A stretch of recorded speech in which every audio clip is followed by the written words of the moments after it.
साथ का महीना है ना, जितने यहाँ बैठे और जितने आस्था चैनल पर सुन रहे और जितने फेसबुक यूट्यूब पर कथा श्रवण करना प्रयास करना, बैसाख के महीने में मिट्टी के पात्र में जो रात्रि भर जल रखा हो, मिट्टी के पात्र में अगर आपके पास में घड़ा हो, हंडा हो, नी हो तो दिया हो, दीपक हो, कुल्लड़ हो, कोई भी तुम्हारे पास में जो मिट्टी का पात्र उसमें जल भरना, वो जल बैसाख के महीने की किसी भी सोमवार के दिन या किसी प्रदोष के दिन या बैसाख महीने के शिवरात्रि के दिन वो मिट्टी के पात्र का जल अपने घर के प्रत्येक व्यक्ति का स्पर्श कराकर उस मिट्टी के पात्र के जल को तांबे के पात्र में डाल लीजिए और घर के प्रत्येक व्यक्ति का स्पर्श करा लीजिए और शंकर भगवान पर कुंडकेश्वर महादेव के नाम से समर्पित करिए। कभी जीवन में पीछे पलट कर देखने की जरूरत नहीं पड़ेगी, आप जाकर जल चढ़ाएंगे। आप भी बना लो एक नियम कि बैसाख महीने की शिवरात्रि मुझे भी शंकर भगवान को अपने दिल की बात कहते हुए, अपने मन की बात कहते हुए, रोग मुक्ति के लिए, कार्य सिद्धि के लिए, धन वैभव संपदा के लिए, समृद्धि के लिए मुझे भी जल चढ़ा, मैं भी जल। एक लोटा पानी शिव जी को, उसमें बेलपत्र डालने के बाद हेड में उस जल को या कोई मिट्टी का सकोरा हो, बर्तन हो, घड़ा हो, कलश हो, उसमें भरा हुआ रखा हो, वो तांबे के पात्र में डाल लो, उसको ले जाकर चढ़ा। और एक और चीज का ध्यान रखना, अगर असाध्य रोग, जैसे ऐसा रोग हो जो समाप्त नहीं हो रहा हो, कैंसर, किडनी, लीवर,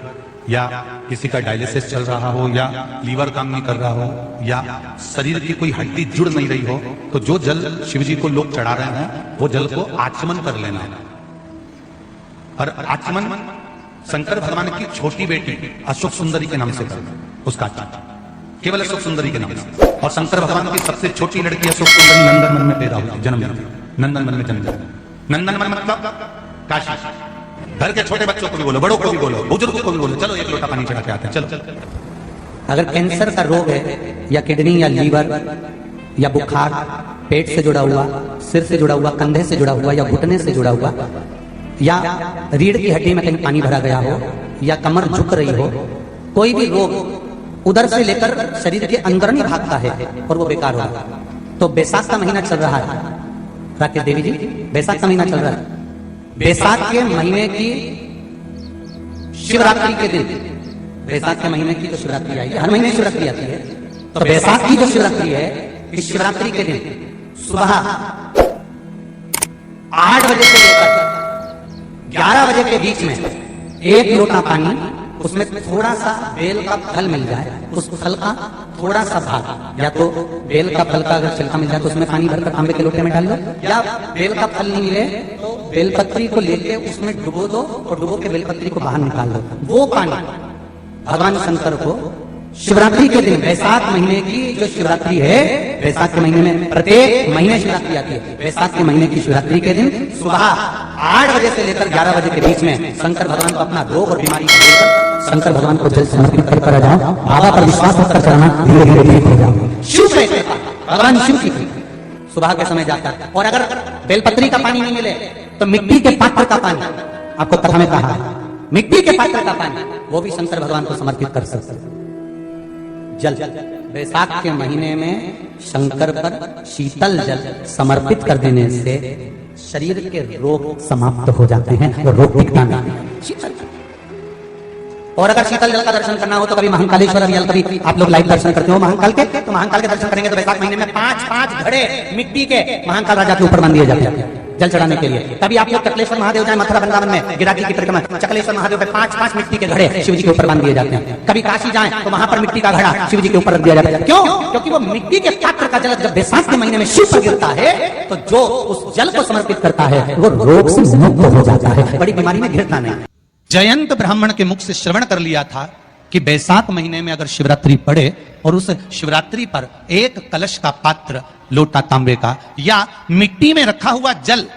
पात्र में लेकर एक बेलपत्र का छोटा सा भाग उसमें छुआया हुआ,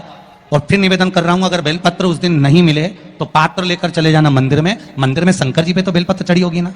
अरे बोलो तो जरा, चढ़ी होगी ना। उसी बेलपत्र को धोकर फिर जल के पात्र में उसको छुआकर फिर शंकर भगवान को भावों से, दिल से जो चाहते हो, धन, वैभव, संपदा, सत्ता या रोग से मुक्ति, चाहे उदर से जुड़ी हो। हाँ, एक चीज का ध्यान करना, अगर संपदा के लिए, विवाह के लिए या विद्या के लिए या अन्य चीजों के लिए आप शिव जी को जल चढ़ा रहे हो तो उसके जल को उठाकर नहीं लाना है। और अगर रोग के लिए जल चढ़ा रहे हो कि मुझे ये तकलीफ है, घर में ये बीमारी चल रही है या रोग चल रहा है या किडनी का या लीवर का या कैंसर का या ब्लड प्रेशर का, तो जो जल तुमने समर्पित करा उसको लेकर आकर आचमन भी करना। कौन से दिन? जम के बोलो जरा। शिवरात्रि। शंकर कह रहे हैं, मां उमा से, मां पार्वती से मेरा महेश कह रहा है, मेरा बाबा भोलेनाथ, मेरा बाबा विश्वनाथ, मेरा त्रिकालदर्शी कैलाशी अविनाशी कह रहा है कि हे पार्वती, एक बीला, एक बेल जो मुझे समर्पित करता है, और समर्पित करने के बाद उस बेल की महत्वता देखिए, जो बैसाख महीने में बाबा शंकर को जो चढ़ाया जाता है और 1000 अश्वमेध यज्ञ का पुण्य फल हम प्राप्त कर लेते हैं मात्र एक फल चढ़ाकर, मात्र एक फल चढ़ाकर। हे पार्वती, संसार का मनुष्य जब मुझे वो बेलपत्र समर्पित कर, वो बेल का फल समर्पित करता है, पार्वती वो फल जो मुझे चढ़ता है, फिर मैं भले नर्मदा के जल से निकला हुआ कंकर शंकर क्यों ना हूं, फिर चाहे मैं गंगा के जल से निकला हुआ कंकर शंकर क्यों ना हूं, चाहे फिर मैं यमुना के जल से निकला हुआ कंकर शंकर क्यों ना हूं, चाहे मैं सरयू के जल से निकला हुआ कंकर शंकर क्यों ना हूं, चाहे मंदाकिनी के जल से निकला हुआ कंकर शंकर क्यों ना हूं, हे पार्वती, फिर जो भी शिवलिंग पर वो बेल समर्पित होता है, वो बेल उठाकर जीव अपने कार्य में ले सकता है। ये मां उमा से कह रहे हैं। तो उस बेल की महत्वता जानेंगे। अब अपन उस बेल को जानने के लिए वापिस स्कंद पुराण में चले, तो स्कंद पुराण में लिखा हुआ है कि जो बेल बैसाख के महीने में शंकर को चढ़ाया जाता है, वो बेल का फल उठाकर रख लिया जाता है। बैसाख के महीने में उस चढ़े हुए, बाकी का आपको बेल का फल खाना हो तो बात दूसरी, पर चढ़ा हुआ जो बेल का फल है वो पूरा बैसाख नहीं खाना। बैसाख के बाद में अगला जो महीना आए, उस महीने के अंदर उस फल के अंदर का गुर्दा निकालकर उसको सुखा लीजिए, और सुखाकर जिस व्यक्ति को पथरी की बीमारी हो और जिस व्यक्ति को पेट में बहुत भोजन पचता ही नहीं है, पूरा शरीर पाचन क्रिया बेकार हो गई, उस व्यक्ति को केवल 7 दिन तक शंकर पर चढ़ा हुआ वो बेलपत्र प्रदान कर दीजिए, पथरी भी बाहर और पाचन क्रिया भी ठीक, जिंदगी भर तकलीफ रहे। उस बैसाख में उस फल की इतनी महत्वता बाबा भोलेनाथ स्कंद पुराण, लिंग पुराण, नर्मदा पुराण, पद्म पुराण के अंतर्गत, शिव महापुराण के अंतर्गत वर्णन कर, उसकी महत्वता वो बेल का फल साधारण नहीं हो सकता। अब मंदार का जो पुष्प होता है, आंकड़े का जो फूल होता है, एक सफेद कलर का भी होता है और एक गुलाबी कलर का भी होता है, देखा है आप लोगों ने? बोलो, जम के बोलो, देखा है ना? गुलाबी कलर का जो पुष्प होता है वो आप मंदार का, आंकड़े का जो गुलाबी कलर का पुष्प होता है, आप टीवी पे देख रहे होंगे, एक सफेद देख रहे होंगे, एक मंदार का गुलाबी फूल, नीला कलर का फूल देख रहे होंगे। जो नीला कलर का जो पुष्प होता है, गुलाबी कलर का जो आंकड़े का फूल होता है, प्रयास करना, जब किसी विषम परिस्थिति में फंस गए, विषम परिस्थिति, जब आपको लग रहा है कि मुझे बहुत भय लग रहा है, कुछ बुरा होने वाला, आपको लग रहा है आज मेरी उल्टी आंख बहुत फड़क रही है, कुछ गड़बड़ होने वाला, आपको लग रहा है मेरी सीधी आंख फड़क रही, कुछ गड़बड़ होने वाला, तब केवल वो नीला जो गुलाबी पुष्प है मंदार का, उसको कहीं से लाकर शिवालय में अशोक सुंदरी वाली जगह पर स्पर्श कर कर शिवलिंग पर आप चढ़ा दीजिए। आपकी विषम परिस्थिति कैसी भी होगी वो रास्ता बनाकर बाहर निकल जाएगी, आपको फंसना नहीं, परेशान नहीं। मंदार आंख, सफेद आंकड़े का पुष्प भी भगवान शिव को समर्पित होकर, जैसे बेले के फल का गुर्दा, बेल का जो फल होता है, बेलपत्री का फल, उसका जैसे गुर्दा, उसके अंदर का जो भाग होता है बेल का, वो गुर्दा,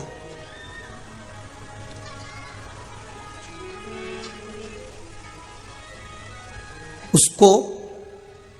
अग्नि में जलाकर उसकी भस्म तैयार कर कर छान कर जब जब आपके यहां विद्वान ब्राह्मण शिव जी का अभिषेक कराते हैं, पूजन कराते हैं, तो उसमें लिखते हैं, पूजन के साहित्य में, बेलपत्री, धतूरा, दुर्वा, ये उसमें नीचे लिखेंगे भस्म, लिखते कि नहीं लिखते? लिखते हैं ना, भस्म अभिषेक में चाहिए रहती है। तब उस भस्म का थोड़ा सा भी भाग आप अगर शिव को समर्पित कर रहे हो तो ये जान लें कि शंकर मनवांछित फल प्रदान कर रहे हैं, शिव फल प्रदान कर रहे हैं। महाराज, बेलपत्री के वृक्ष के नीचे बैठकर हाथ में एक बेलपत्र का पत्ता रखकर आप पंचाक्षर मंत्र नमः शिवाय, ओम नमः शिवाय, या श्री शिवाय नमस्तुभ्यम या महामृत्युंजय मंत्र का स्मरण कर रहे हो, पर डंडी का भाग अपनी ओर, बेलपत्र की बीच वाली पत्ती का भाग बीच वाली उंगली की ओर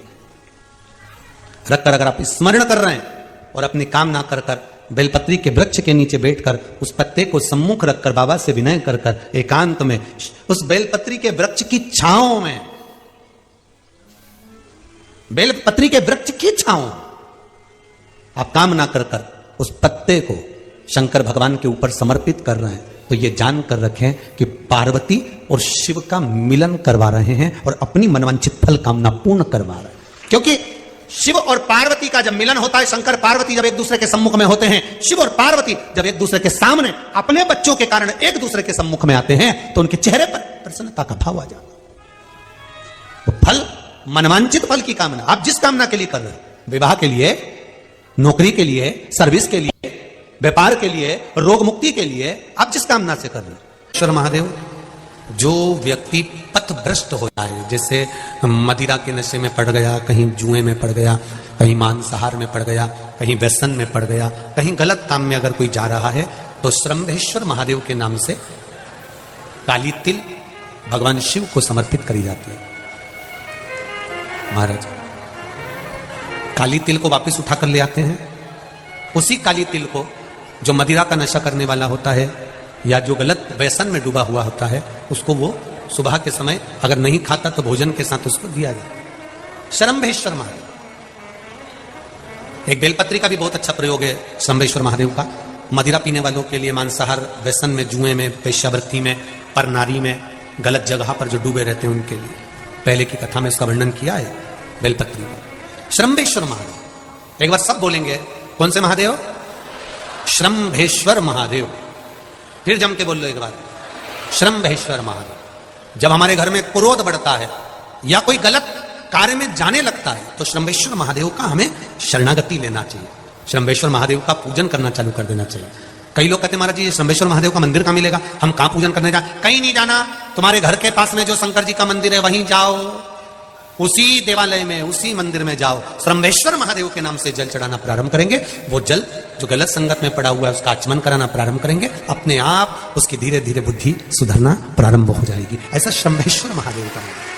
साथ की शिवरात्रि आ रही है, छोड़ना मती, बेलपत्री का पत्ता जल में डालकर भले पत्ते को निकाल देना, और वो जल, जो रोग है, जो बीमारी है, संपदा नहीं आ रही हो, दुकान नहीं चल रही हो, व्यापार नहीं चल रहा हो, बच्चे चिड़चिड़े हो गए हो, क्रोध पड़ रहा हो, तो भी बाबा पर घर के प्रत्येक व्यक्ति एक लोटा जल जरूर चढ़ा के आना, शिव को नमन कर आना, ये मौका नहीं मिलता। कि बैसाख महीने की शिवरात्रि देवी शंकर भगवान को अपने दिल की बात कहते हुए, अपने मन की बात कहते हुए, रोग मुक्ति के लिए, कार्य सिद्धि के लिए, धन वैभव संपदा के लिए, समृद्धि के लिए मुझे भी जल चढ़ा,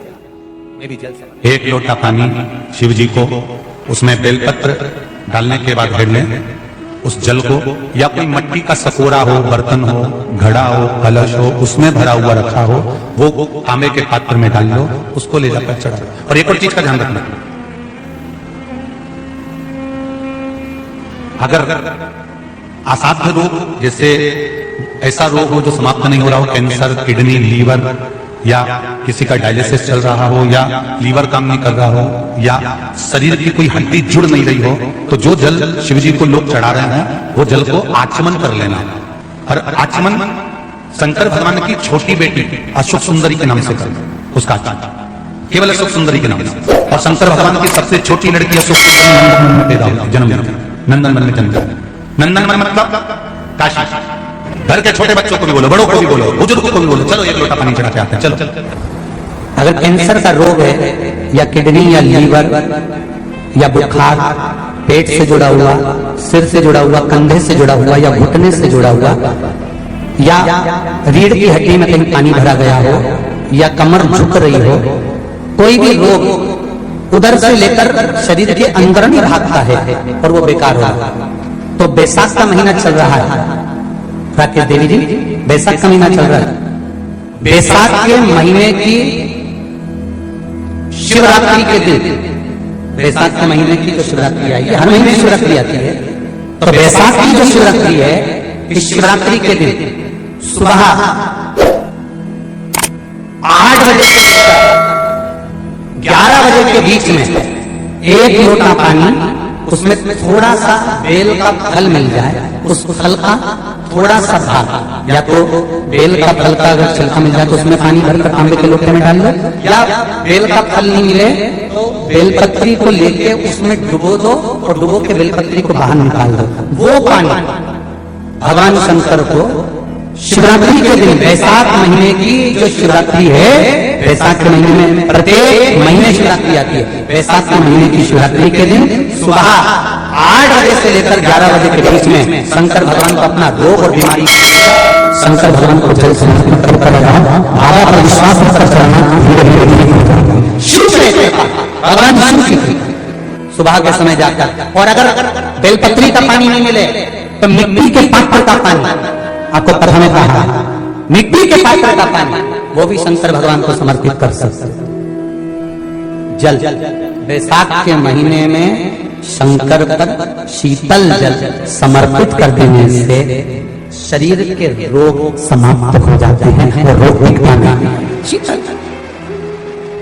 और अगर शीतल जल का दर्शन करना हो तो कभी महाकालेश्वर अभियान कभी आप लोग लाइव दर्शन करते हो महाकाल के, तो महाकाल के दर्शन करेंगे तो बैसाख महीने में 5-5 घड़े मिट्टी के महाकाल राजा के ऊपर बन दिए जाते हैं जल चढ़ाने के लिए। कभी आप लोग चकलेश्वर महादेव जाए मथुरा वृंदावन में गिरिराज की परिक्रमा, चकलेश्वर महादेव पे 5-5 मिट्टी के घड़े शिव जी के ऊपर बांध दिए जाते हैं। कभी काशी जाएं तो वहां पर मिट्टी का घड़ा शिव जी के ऊपर रख दिया जाता है। क्यों? क्योंकि वो मिट्टी के पात्र का जल जब बैसाख के महीने में शिव पर गिरता है तो जो उस जल को समर्पित करता है वो रोग से मुक्त हो जाता है, बड़ी बीमारी में घिरता नहीं। बैसाख के महीने में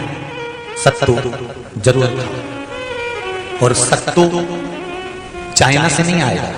इंडिया में बनेगा। शिव महापुराण की कथा कहती है कि शंकर भगवान के शिवलिंग से लेकर जलाधारी में कुछ स्थान ऐसे हैं वहां पर हमारा मात्र स्पर्श कर अपने दिल की बात कह देने पर भी कार्य सफल हो जाता है। तुम जल चढ़ाओ मत चढ़ाओ, तुम बेलपत्र चढ़ाओ मत चढ़ाओ, तुम धतूरा चढ़ाओ मत चढ़ाओ, पर दिल से अगर तुमने कहा तो उसका फल मिलेगा।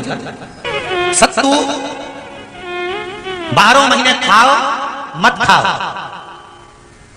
कौन सा महीना? बैसाख के महीने में सत्तू जरूर खाओ, और सत्तू चाइना से नहीं आएगा, इंडिया में बनेगा और बना। भारत में ही मरने का 47वां दिन, जब मरेंगे तब गरुड़ पुराण बचेगी, पहले ही सुन लो। और जिसके पास में गरुड़ पुराण नहीं हो तो पंडित जी से मंगवाकर फिर पढ़ के देख लेना। मरने के 47वें दिन, 47 डेज, 47वें दिन किस चीज का दान तुम्हारे सामने आता है? मरने के 47वें दिन। 10 दिन तक तो जीवात्मा घर के अटारी फिरती, मरने के बाद 12वें के दिन चली जाती है। उसके बाद में जब 47वां दिन आता है तो 47वें दिन जीवात्मा को क्या दान करा जाता है? व्यक्ति ने क्या पुण्य करा होता है कि उसको नरक नहीं भोगना पड़ता, बेतरनी नहीं भोगना पड़ती, वो सीधे बेतरनी से पार उतर जाता है। वो किस चीज का दान है? तो कहा शिव महापुराण में, गरुड़ पुराण में, कि वो सत्तू का दान है जो बैसाख महीने में करा जाता है। सत्तू का दान 3 चीजों से मिलकर बनता है। जौ, बोलते जाते ले, गेहूं,